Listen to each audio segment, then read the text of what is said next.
I'm pleased to provide this report on behalf of the Board to all members of College.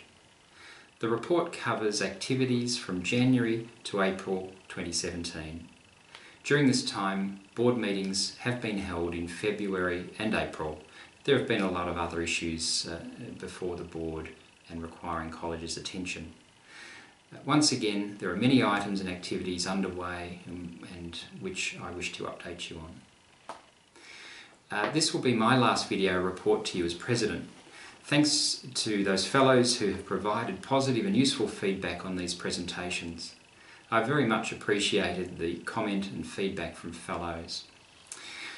I have certainly enjoyed communicating with you through this format, and I hope you have found it of interest and find this report to be of use.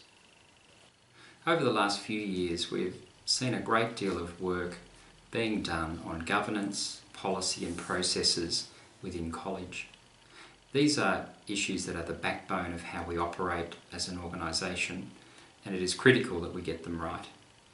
I want to thank all Board members, past and present, who have contributed in the area of governance development and also policy and process development, and the diligent effort of our CEO Tim Wills in this area. We now have achieved a lot and have in place a revised constitution, a skills-based board, processes of board evaluation, board committees, education, audit and risk and nominations. We have a functional representative committee made by state faculty chairs and secretaries. This ensures that we continue to have adequate regional representation and communication to the Board. We have a risk register and risk management processes, and we have revised regulations which have been updated and are now cross-referenced to the Constitution. We now enter a phase of Board renewal, and I want to congratulate Dr. David Francis on his election as President-elect. David will join the Board in May. I hand over the presidency shortly to the capable and experienced hands of Dr. Andrew Miller. Dr. Anne Lewis completes her term and retires from the Board. Anne has been a great contributor on the Audit and Risk Committee and also as Chair of CPD. Anne has also served in a number of other ways for College over the years, and I want to recognise her outstanding effort which has really extended, as I say, over a number of years. The Nominations Committee has met over the last few months. It has undertaken a recruitment and interview process for an independent director and to fill the dermatologist director vacancies that will occur in May. I'm pleased to report that this process has gone very well, and we believe we have identified several excellent candidates with valuable skill sets. We will have more to report about this shortly, following which the proposed Board will be presented to the membership at the May AGM for ratification. It's been a very busy time on the meeting front for College. We look forward to the forthcoming annual scientific meeting of College. This is a very important event for College every year, but this one in particular is significant because it marks the 50th anniversary year of College. Acknowledgement is made of the hard work of Associate Professor Sam Zagarella, Dr. Ian Heyman and Dr. Manisha Gupta, and also recognition of the work of Rosie Cavalieri in College and Jade from TAS, the College's conference provider. I'm pleased to report that the Board resolved that retired Fellows may attend the ASM at no charge. This followed a suggestion made by several Fellows and was fully endorsed by the Board, and it is in the interest of allowing retired Fellows to stay connected with College. The conferring ceremony will be a highlight, and it will be held on Sunday the 7th of May in the Great Hall at the University of Sydney. This is the same venue where the inauguration of College occurred 50 years ago, and it will really be a significant event. We look forward to the presentation of the John Reed Oration by the Honourable Michael Kirby and the attendance of His Excellency the Honourable David Hurley, Governor of New South Wales, and accompanied by Mrs Hurley.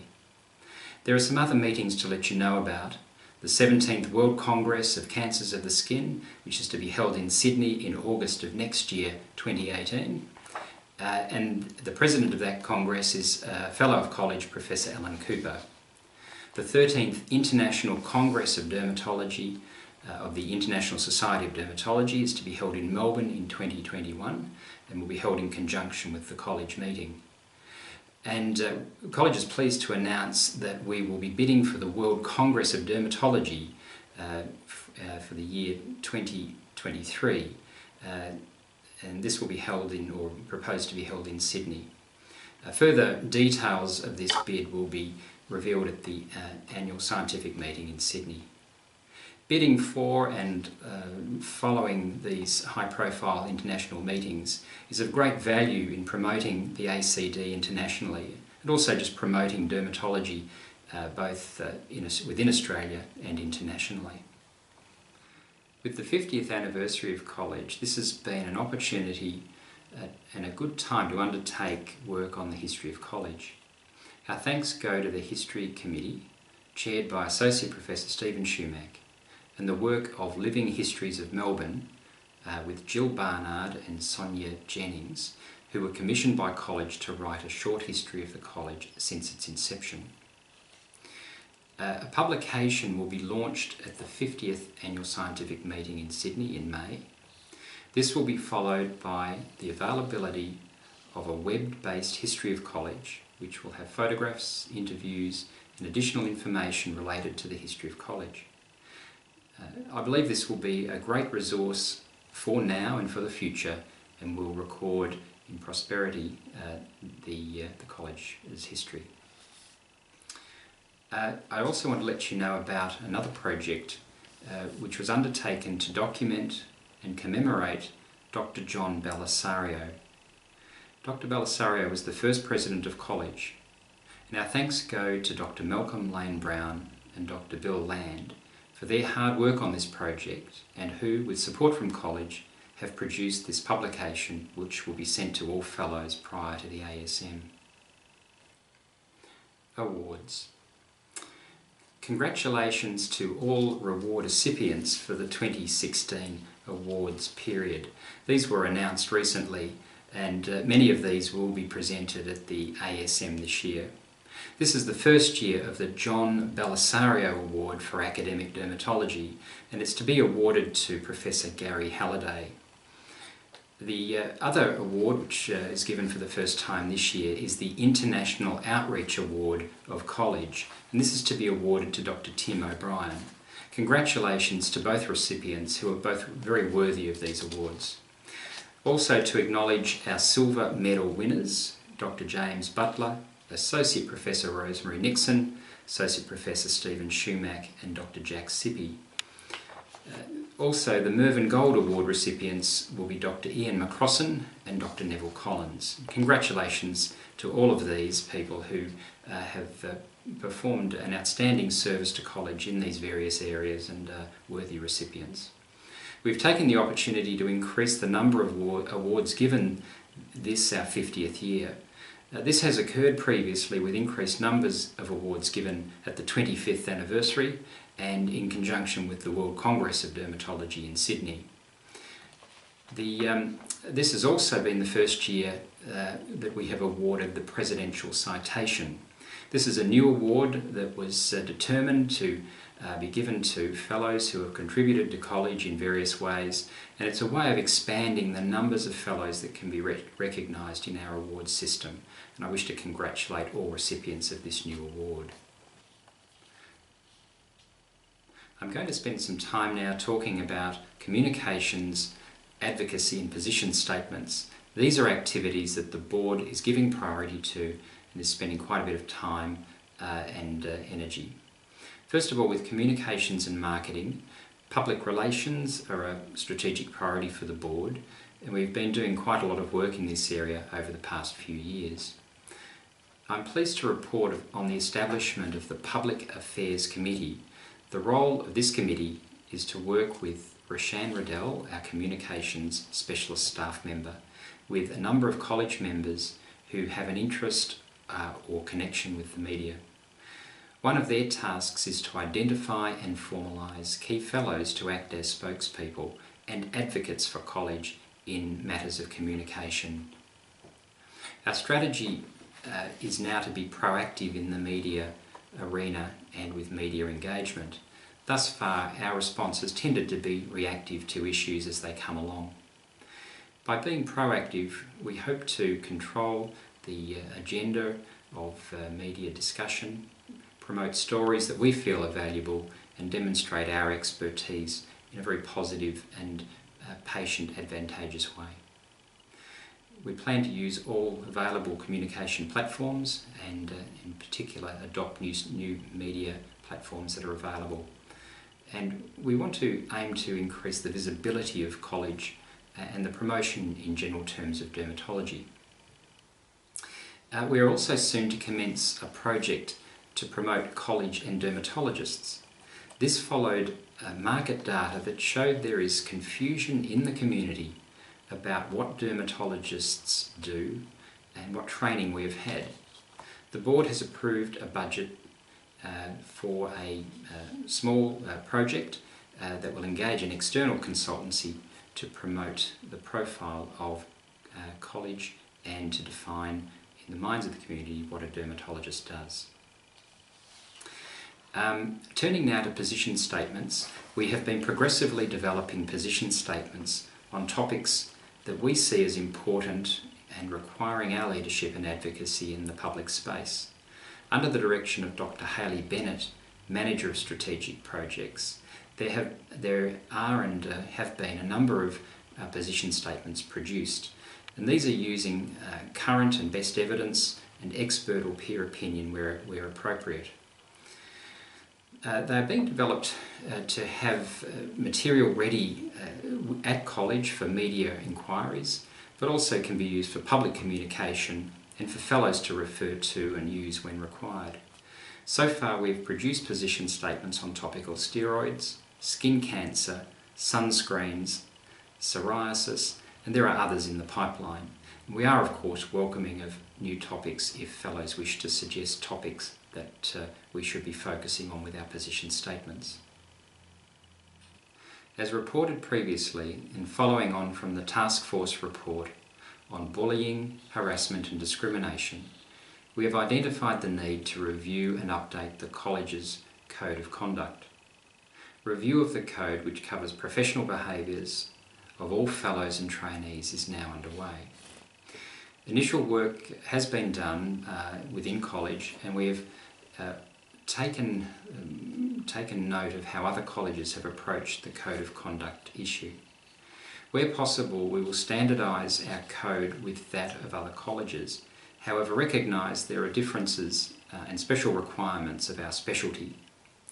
Prior to finalisation, we propose to consult quite widely across college with the proposed code, with the aim of producing the final draft of our Code of Conduct later this year.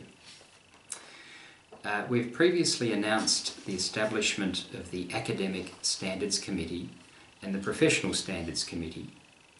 The charter and role of these committees is being considered by the board currently. I mention the Professional Standards Committee as this committee will have the role of overseeing professional behaviours, standards, ethics, mechanisms for handling complaints and reported transgressions. Other areas of policy currently being considered by the board include a review of the appeals policy and the steps around reconsideration and review of decisions, integration of bullying and harassment work into complaints handling, and the development of a trainee charter. This is a busy area, and it is important for us to have a correct and well thought out process in place on all of these issues. This is to remind all fellows that the ACD is due to be re-accredited by the Australian Medical Council this year. This will be a college-wide activity that will focus on education and governance, but it will involve ACD staff, fellows and trainees. College has submitted a report to the AMC in March, And for information, the AMC will be attending the college meeting in Sydney, where it will be meeting with various groups and just observing the meeting. And thereafter, there will be meetings in August and September. So a lot of preparation has been done in lead up to this AMC accreditation, and your assistance, where needed, is greatly appreciated. The board recently considered 11 policies related to education and training. These have been reviewed by the National Education Committee, and they were received back by the board in their revised version and recently adopted. These are important policies that cover a number of areas of education activity. Once again, it's an opportunity to thank everybody in college who is involved in the training program. We have a very high participation rate of fellows involved in the training program, which is excellent. And this ranges from people who teach registrars in a clinic level, those that have a supervisory role, directors of training, and those who serve on education committees. There are many people who put many hours of work into our training program, and I wish to thank everybody for their effort. Special acknowledgement in the training arena goes to Dr. Adrian Lim, our Dean of Education, Brett O'Neill, Director of Education Services, and Tony Moore in college, who has just completed 10 years of service. Congratulations and our thanks to Tony Moore. Workforce is a priority issue for college, and one that we need to own and address. Ultimately, this is all about patient access to service, and if we don't attend to this and find some solutions to workforce, somebody else will, and we may not be happy or consider the solutions imposed on us optimal. Our issues are that we have an ageing workforce and we have geographic maldistribution of practitioners. It is also clear we are short of training positions in some areas. Our college has engaged with the government body, the National Medical Training Advisory Network, also known as NMTAN, and we've submitted a report to NMTAN and are soon to meet with them to discuss the workforce as it currently faces college and some strategies moving forward. Turning to STP positions, over 25% of our training positions are now federally funded through the STP system. Unfortunately, funding through this system is not secure, and it is causing some concern to other colleges, including ours, and is also a major agenda item for the CPMC. A parliamentary review of the STP system has been undertaken and recently completed. We're not aware of the outcome of the review at this stage, but we will learn soon, and we expect it will be highlighted in this year's budget, and we wait with some anticipation. In conclusion, I would like to express gratitude to my fellow board members, our CEO and college staff. I'm pleased to report we have a cohesive and functional board, all of whom have the best interests of college as a priority, and all who have contributed greatly to college. Specific thanks to Dr. Andrew Miller for his great work as President-elect over the last 2 years, Andrew Satchell for his commitment in the demanding role as Honorary Secretary, and our current board members Anne Lewis, Michael Pitney, Rob Kelly and Adrian Lim. It has been an absolute privilege to work with one and all. My thanks and gratitude to our CEO Tim Wills for his dedication to college and support that he has given to the board and myself in the role of President. Soon I hand over to Andrew Miller, the presidency and chairship of the board. I have confidence the college is in very good hands, and I ask all fellows to give Andrew and the new board their full support. Finally, it has been a pleasure and honour to have served as your president and on behalf of all fellows. Thank you.